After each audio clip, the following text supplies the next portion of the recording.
नमस्कार, मैं हूं सत्यपाल और आप देख रहे हैं CWB हिंदी न्यूज। मौसम अपडेट। आज से बारिश की संभावना। हरियाणा सहित देश के ये राज्य हो जाएं सावधान। IMD ने दिया यह अपडेट। देश के संपूर्ण मैदानी राज्यों पंजाब, हरियाणा, NCR, दिल्ली और उत्तर प्रदेश में पिछले एक सप्ताह से मौसम साफ और गर्म बना हुआ है, जिस कारण तापमान में बढ़ोतरी हुई है और उमस और पसीने वाली गर्मी आगाज किए हुए है। आने वाले दिनों की बात करें तो संपूर्ण मैदानी राज्यों राजस्थान, हरियाणा, NCR, दिल्ली, पंजाब, उत्तर प्रदेश, बिहार, बंगाल और झारखंड आदि में मानसून की बारिश में तेजी आएगी। संपूर्ण मैदानी राज्यों पंजाब, हरियाणा, NCR, दिल्ली और संपूर्ण उत्तर प्रदेश व बिहार में 20 अगस्त को दोपहर या फिर रात से बारिश का दौर आरंभ होने वाला है। 21 अगस्त को हरियाणा व NCR, दिल्ली के अधिकतर स्थानों पर इस सिस्टम का प्रभाव देखने को मिलेगा। वहीं 25 से 30 किलोमीटर प्रति घंटे की रफ्तार से हवाएं चलने की संभावनाएं बन रही हैं। इसका सबसे ज्यादा असर की बात करें तो राजस्थान, मध्य प्रदेश, गुजरात, महाराष्ट्र, उड़ीसा, छत्तीसगढ़ के इलाकों में देखने को मिलेगा। हरियाणा के दक्षिणी हिस्सों और केंद्रीय जिलों में 21 से 23 अगस्त के दौरान हल्की से मध्यम बारिश और कुछ एक स्थानों पर मूसलाधार बारिश हो सकती है। साथ ही तेज गति से हवाएं भी चलेंगी। पशुओं की लंपी बीमारी को लेकर CM खट्टर ने खुद संभाली कमान, अधिकारियों को दिए ये आदेश। हरियाणा के मुख्यमंत्री मनोहर लाल खट्टर ने पशुओं की लंपी स्किन बीमारी को लेकर खुद कमान संभाल ली है। शुक्रवार को मुख्यमंत्री ने मुख्य सचिव और पशुपालन विभाग के आला अधिकारियों के साथ बैठक लेकर मिशन मोड में काम करने का आदेश जारी कर दिया है। मुख्यमंत्री ने कहा कि कोरोना महामारी की तरह इस बीमारी की रोकथाम के लिए सभी विभागों को मिलकर काम करना चाहिए। उन्होंने कहा कि मुख्य सचिव को आदेश दिए गए हैं कि प्रदेश की जरूरत के मुताबिक इस बीमारी से जुड़ी जितनी भी वैक्सीन उपलब्ध है उसे तत्काल प्रभाव से खरीदा जाए और प्रदेश भर के पशुओं का वैक्सीनेशन किया जाए। बैठक में हरियाणा के पशुपालन एवं डेयरी विभाग के मंत्री जयप्रकाश दलाल भी वीडियो कॉन्फ्रेंसिंग के माध्यम से जुड़े। रक्षा मंत्री राजनाथ सिंह आज हरियाणा में करेंगे बीजेपी कार्यालय का लोकार्पण। पंचकुला में नवनिर्मित भाजपा के प्रदेश स्तरीय कार्यालय पंचकमल का केंद्रीय रक्षा मंत्री राजनाथ सिंह शनिवार को लोकार्पण करेंगे। शुक्रवार को उद्घाटन समारोह की तैयारियों का हरियाणा भाजपा प्रदेश अध्यक्ष ओम प्रकाश धनखड़ ने जायजा लिया। धनखड़ ने कहा कि भारतीय जनता पार्टी के कार्यालय बहुआयामी गतिविधियों का केंद्र होते हैं। ये कार्यालय एक तरह से जनता की सेवा के लिए ही है। पार्टी इन कार्यालयों के माध्यम से जनता की सेवा करती है। ओम प्रकाश धनखड़ ने बताया कि भाजपा के पंचकुला कार्यालय का लोकार्पण समारोह शनिवार को 1:30 बजे प्रारंभ होगा और शायद 6 बजे तक चलेगा। केंद्रीय रक्षा मंत्री राजनाथ सिंह पंचकमल कार्यालय का उद्घाटन करेंगे। उद्घाटन समारोह में मुख्यमंत्री मनोहर लाल खट्टर, प्रदेश प्रभारी विनोद तावड़े, सांसद, मंत्री, विधायक व संगठन पदाधिकारी उपस्थित रहेंगे।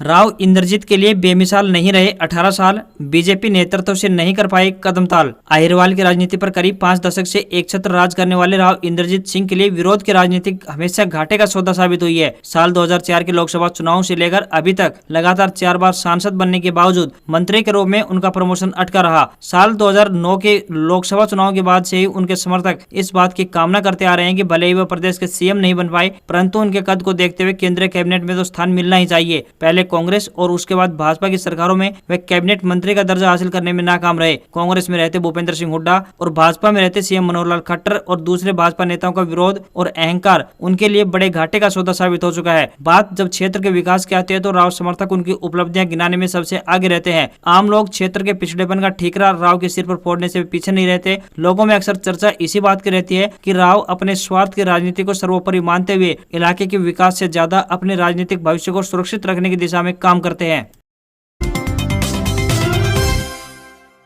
खुशखबरी, अब जींद से खाटू श्याम धाम के लिए 3 दिन चलेगी रोडवेज बस सेवा। खाटू श्याम जाने वाली यात्रियों की संख्या को देखते हुए जींद डिपो से अब सप्ताह में 3 दिन बस को चलाया जाएगा। खाटू श्याम जाने के लिए बस जींद से मंगलवार, वीरवार व शनिवार को सुबह 9:40 पर चला करेगी और अगले दिन खाटू श्याम से वापस लौटा करेगी। जींद से खाटू श्याम का किराया की बात करें तो 365 रुपए होगा। अब सप्ताह में 3 दिन बस चलने से यात्रियों को बहुत लाभ पहुंचेगा, क्योंकि जींद क्षेत्र से काफी संख्या में लोग खाटू श्याम जाते हैं और जींद से खाटू श्याम के लिए कोई ट्रेन भी नहीं है। प्राचीन मान्यताओं के अनुसार खाटू श्याम को भगवान श्री कृष्ण के कलयुगी अवतार के रूप में जाना जाता है। ऐसा कहे जाने के पीछे एक पौराणिक कथा है। राजस्थान के सीकर जिले में इनका भव्य मंदिर स्थित, जहां हर साल बड़ी संख्या में श्रद्धालु पहुंचते हैं।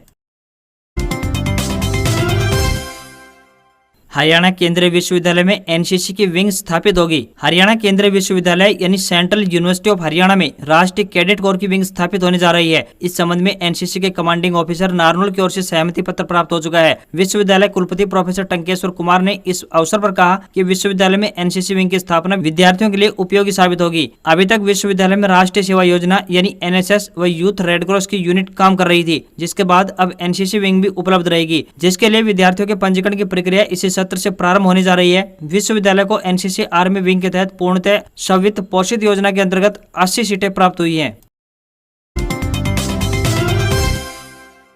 सुकन्या समृद्धि योजना के तहत बालिकाओं का किसी भी डाकघर में खुलवा सकते हैं खाता। जानिए क्या है इसके लाभ। बालिकाओं के अच्छे भविष्य के लिए भारतीय डाक विभाग द्वारा शुरू की गई सुकन्या समृद्धि योजना के तहत बालिकाओं का जिले के किसी भी डाकघर में खाता खुलवाया जा सकता है, क्योंकि माता पिता द्वारा इस खाते में जोड़ा गया पैसा बालिका को अपने जीवन में आगे बढ़ने में सहायता करेगा। इस योजना के तहत खाता कम से कम 250 रुपए में खोला जा सकता है। एक वर्ष में अधिक से अधिक खाते में 1,50,000 रुपए जमा करवाए जा सकते हैं। सरकार द्वारा जमा राशि व परिपक्वता राशि पर इनकम टैक्स में भी छूट मिलती है। सुकन्या समृद्धि योजना के तहत बेटी की आयु 18 वर्ष की हो जाने के बाद जब भी शादी करें खाता बंद करवा सकते हैं। विवाह से 1 महीने पहले या फिर 3 महीने बाद तक खाता बंद करवाया जा सकता है। योजना के तहत माता पिता अपनी बेटी की शिक्षा शादी हेतु थोड़ा थोड़ा करके पैसा जमा करवाकर चक्रवृद्धि ब्याज पर पैसा जोड़ सकते हैं। इस योजना के तहत 10वीं की परीक्षा पास करने तथा 18 वर्ष की आयु पूर्ण होने पर लड़की की पढ़ाई या फिर शिक्षा के लिए आधा पैसा निकाल सकते हैं तथा शेष राशि की बात करें तो शादी के समय निकाली जा सकती है। इस योजना के तहत खाता खुलवाने के लिए आवेदन पत्र के साथ बेटी का जन्म प्रमाण पत्र, माता या पिता का फोटो आईडी तथा रिहायशी प्रमाण पत्र संलग्न यानी शामिल होना चाहिए। हरियाणा पंचायत चुनाव लड़ने के लिए जेब करनी होगी ढीली, 2.5 गुना बढ़ी जमानत राशि। हरियाणा में पंचायत चुनाव के नियमों में बदलाव को लेकर बड़ी अपडेट सामने आई है। इसके तहत अब पंचायत चुनाव लड़ने के इच्छुक प्रत्याशियों को 2.5 गुना ज्यादा जमानत राशि देनी होगी। इसके लिए विकास एवं पंचायत विभाग ने नियमों में बदलाव करते हुए ड्राफ्ट तैयार कर लिया है। प्रदेश सरकार ने अधिसूचना जारी करते हुए 10 दिन में संबंधित पक्षों से आपत्तियां और सुझाव मांगे हैं। इसके बाद पंचायत चुनाव के लिए नए नियमों को लागू कर दिया जाएगा। दिल्ली यूनिवर्सिटी के देशबंधु कॉलेज में आई विभिन्न पदों पर भर्ती, ऑनलाइन करें आवेदन। देशबंधु कॉलेज इन यूनिवर्सिटी द्वारा विभिन्न टीचिंग और नॉन टीचिंग पदों पर भर्ती के लिए आवेदन मांगे गए हैं। जो भी उम्मीदवार इन पदों के लिए इच्छुक हैं वह अपने आवेदन भेज सकते हैं। आवेदक आधिकारिक वेबसाइट के माध्यम से अपने आवेदन भेज सकते हैं। आवेदन करने की शुरू तिथि 20 अगस्त 2022 यानी आज से है। आवेदन करने की अंतिम तिथि 9 सितंबर 2022 रहेगी। सीनियर असिस्टेंट के पदों के लिए उम्मीदवार स्नातक पास होने चाहिए। वहीं जूनियर असिस्टेंट की बात करें तो उम्मीदवार 12वीं पास होना चाहिए तथा उन्हें टाइपिंग आनी चाहिए। लैब असिस्टेंट के लिए आवेदक संबंधित विषय से 12वीं पास होनी चाहिए। वहीं लैब अटेंडेंट के लिए आवेदक 10वीं पास होनी चाहिए। लाइब्रेरी अटेंडेंट की बात करें तो उम्मीदवार 10वीं पास होनी चाहिए तथा उनके पास लाइब्रेरी साइंस में सर्टिफिकेट होना चाहिए। जनरल, ओबीसी, ईडब्ल्यूएस के लिए 1000 फीस रहेगी। वहीं SC, ST व फीमेल के लिए 0 फीस रहेगी। आयु सीमा की बात करें तो 18 वर्ष कम से कम और अधिकतम आयु 24 वर्ष से ज्यादा नहीं होनी चाहिए।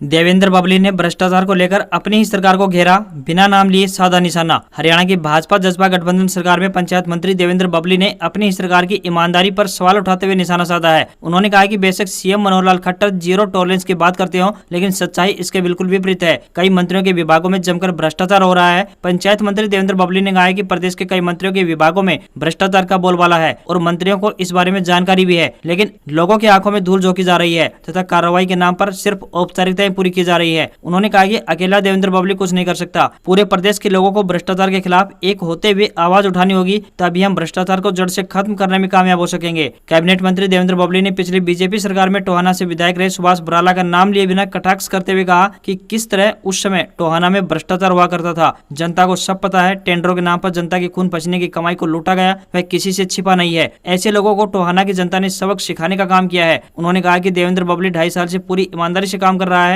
भ्रष्टाचार को खत्म करने के लिए जिस तरह से टोहाना की जनता खड़ी हुई थी, उसी तरह पूरी हरियाणा की जनता को एकजुटता दिखाने की आवश्यकता है। उन्होंने कहा कि जो भी अधिकारी भ्रष्टाचार में लिप्त हैं वो सरेंडर कर दें, वरना बाद में उन पर कड़ी कार्रवाई की जाएगी। देवेंद्र बबली के होते हुए किसी भी सूरत में भ्रष्टाचार को बर्दाश्त नहीं किया जाएगा। कुलदीप बिश्नोई का हुड्डा को चैलेंज, बोले मैं 1 साल भी सीएम रह जाऊं तो हरियाणा के किसी भी हलके से चुनाव लड़कर दिखा दूं। पूर्व विधायक कुलदीप बिश्नोई ने हिसार जिले के आदमपुर शहर में अपने कार्यकर्ताओं से मुलाकात की। इस दौरान कुलदीप ने कहा कि भाजपा ज्वाइनिंग के बाद पहली बार यहां आया हूं। मनोहर लाल सरकार में ये तीसरा उपचुनाव है और इसे रिकॉर्ड तोड़ मतों से जीतेंगे। कुलदीप ने कहा कि दुष्यंत, ब्रजेंद्र और मैं अब तीनों एक ही पार्टी में है। 3 प्रतिद्वंदी इकट्ठा हो गए तो ट्रिपल पावर हो गई है, इसलिए घबराहट कांग्रेस के लोगों को होनी चाहिए, उन्हें पसीना आ रहा है। वहीं उन्होंने कहा कि भूपेंद्र सिंह हुड्डा बहुत दावा करते हैं कि सीएम रहते हुए उन्होंने बहुत विकास किया है, तो वे क्यों नहीं चुनाव लड़ते। भूपेंद्र की सरकार प्रॉपर्टी डीलर की सरकार थी, सीएलयू की सरकार थी। वे जानते हैं कि उनके कार्यकाल में केवल एक ही एरिया में विकास हुआ है। इसी घबराहट के चलते वे चुनाव लड़ने से डर रहे हैं। मैं कभी मुख्यमंत्री नहीं रहा, कभी मंत्री नहीं रहा, फिर भी मैं चैलेंज करता हूं कि वे मेरे बेटे के खिलाफ चुनाव लड़कर देख लें। मैं यदि 1 साल के लिए भी मुख्यमंत्री बन जाऊं तो हरियाणा के हर हल्के से चुनाव लड़कर दिखा दूंगा। कुलदीप ने कहा कि यदि दीपेंद्र को चुनाव में उतारते हैं तो मजा आ जाएगा, 2-2 हाथ हो जाएंगे। आईफोन 14 सीरीज लॉन्चिंग डेट, नई सीरीज से 7 सितंबर को उठ सकता है पर्दा। फीचर्स, डिजाइन और कीमत हुई लीक। एप्पल का अगला फ्लैगशिप आईफोन 14 अगले महीने लॉन्च हो सकता है। कुछ मीडिया रिपोर्ट्स के मुताबिक कंपनी 7 सितंबर को इस फोन से पर्दा उठा सकती है। लाइनअप में iPhone 14, iPhone 14 max, iPhone 14 pro और आईफोन 14 प्रो मैक्स शामिल होने की उम्मीद है। एप्पल आईफोन 14 का स्टैंडर्ड मॉडल काफी हद तक आईफोन 13 से मिलता जुलता होगा। आईफोन 14 की कीमत की बात करें तो $799 यानी करीब 64,000 रुपए से शुरू होने की उम्मीद है। इसी बीच आईफोन 14 प्रो और आईफोन 14 प्रो मैक्स की कीमत पिछले साल के आईफोन 13 प्रो और आईफोन 13 प्रो मैक्स की तुलना में $100 करीब 8,000 रुपए बढ़ सकती है। ऑल्टो K10 लॉन्च, कीमत 3,99,000 रुपए।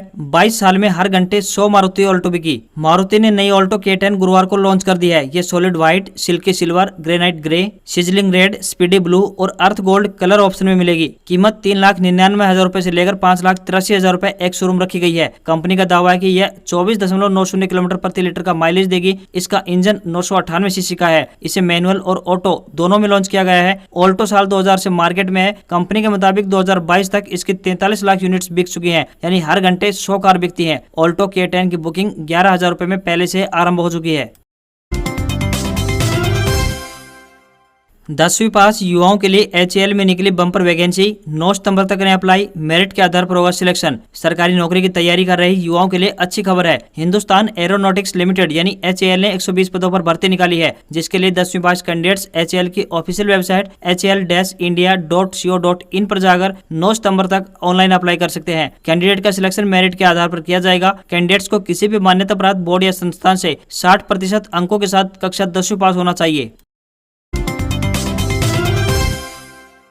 मथुरा में प्रकट भये नंदलाल, ढोल नगाड़े और शहनाई से गूंजी जन्मभूमि। 100 गायों के दूध से किया भगवान का अभिषेक। भगवान श्री कृष्ण का जन्म हो गया। जन्म के साथ ही मथुरा के मंदिरों में घंटे घड़ियाल बज उठे। पूरा शहर नंद के आनंद भयो जय कन्हैया लाल की से गूंज उठा। 20 लाख से ज्यादा भक्त मथुरा में जन्माष्टमी मनाने पहुंचे। श्री कृष्ण जन्मभूमि में वैदिक मंत्रों के बीच 1008 कमल पुष्प अर्पित किए गए। भगवान को गर्भगृह से बाहर लाकर 100 गायों के 1100 लीटर दूध से अभिषेक किया गया। जन्मभूमि मंदिर के आसपास करीब 5 किलोमीटर इलाके में पैर रखने तक की जगह नहीं है। बांके बिहारी मंदिर के कपाट 9:30 बजे बंद कर दिए गए तो ठीक रात 1 बजे मंगला आरती के साथ कपाट खोल दिए गए। बांके बिहारी में साल में सिर्फ एक बार ही मंगला आरती होती है। द्वारकाधीश मंदिर में शहनाई की धुन पर भक्तों ने नाचते हुए कान्हा के भजन गाए। वहीं विश्व के सबसे ऊंचे बनने वाले चंद्रोदय मंदिर में भगवान का अभिषेक हुआ। वहीं प्रेम मंदिर और इस्कॉन टेम्पल वाली मेन सड़क पर 4 किलोमीटर का लंबा जाम लगा रहा। वहीं दूसरी तरफ सीएम योगी आदित्यनाथ कृष्ण जन्मस्थली मंदिर में पहुंचे। वहां 12 मिनट तक पूजा अर्चना की। आज खबरों में बस इतना ही।